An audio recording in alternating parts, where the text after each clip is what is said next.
bonnes relations avec ses collègues et sa hiérarchie, c'est souvent la raison qui nous fait revenir avec plaisir au travail après des congés. C'est aussi cela qui permet la coopération optimale dans tous les dossiers. L'entreprise aujourd'hui nous oblige à travailler de plus en plus sur des projets en transversalité. Regrouper des experts ne suffit pas. Sans rapport hiérarchique, nous découvrons que les talents relationnels seront les leviers essentiels dans la réussite des projets transversaux.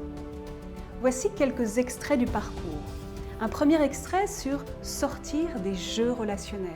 Voyons maintenant en détail chaque rôle. Jouez-vous le rôle de victime ? La victime est une personne qui se plaint, qui subit et s'apitoie. C'est le syndrome de Calimero, c'est trop injuste. Qu'elle soit rebelle ou soumise, elle estime que la faute repose sur les autres. La hiérarchie, le manque de temps, le manque d'aide, les transports, la météo, les changements, le manque de clarté, les autres. Elle pourra même accuser le manque de confiance en elle. Ce n'est pas de ma faute si je n'ose pas prendre la parole en public, je manque de confiance en moi. Un second extrait sur accroître son intelligence émotionnelle. Derrière la peur se cache un besoin de sécurité, de se sentir en confiance, d'être rassuré. Plutôt que fuir, se défendre ou attaquer par peur, la personne au QE, quotient émotionnel élevé, saura reconnaître la peur, chez elle ou chez l'autre, et renforcer le sentiment de sécurité intérieure. Le stress est le fruit de la peur, même si peu sont capables de le reconnaître. Quand vous êtes stressé, posez-vous la vraie question. Qu'est-ce que je crains ? De quoi ai-je peur ? Une bonne gestion de la peur, c'est pouvoir affirmer « c'est possible, on va trouver des solutions ».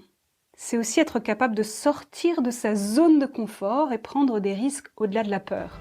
Un troisième extrait sur établir un rapport d'égal à égal. Nous avons en fait 4 rapports possibles dans notre relation à l'autre. Première position, j'estime que je ne suis pas OK et que l'autre est OK. Moins, plus. Deuxième position, l'inverse. J'estime que je suis OK et que l'autre n'est pas OK. Plus, moins. Troisième position, j'estime que je ne suis pas OK et que l'autre non plus n'est pas OK. Moins, moins. Quatrième position, j'estime que je suis OK et que l'autre est aussi OK. Plus, plus. La position qui permet une communication gagnant-gagnant. Mais qu'est-ce qu'être OK ?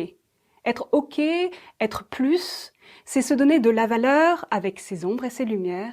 C'est se sentir autonome, responsable de sa vie. Être OK revient à se considérer comme quelqu'un de bien. Vous avez envie d'approfondir le sujet ? Je suis ravie de vous accompagner sur le parcours Améliorer ses talents relationnels. À tout de suite.